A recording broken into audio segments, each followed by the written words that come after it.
Well, one of the biggest issues with figuring out the value or restoring the value of a college degree is making it accessible to begin with.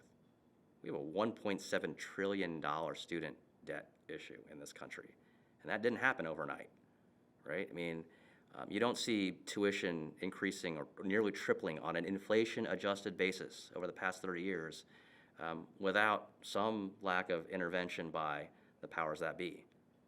You know, in ACT, I would say governing boards are a major part of that. They're the ones that sign off on the budget.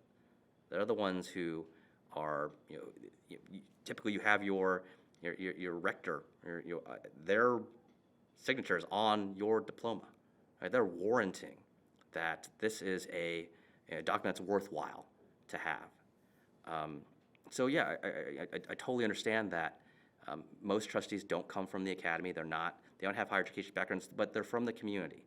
And as a member of the community, as a business leader, as a civic leader, part of your responsibility as a trustee is to bring in that perspective of the real world, right? What should a college graduate know?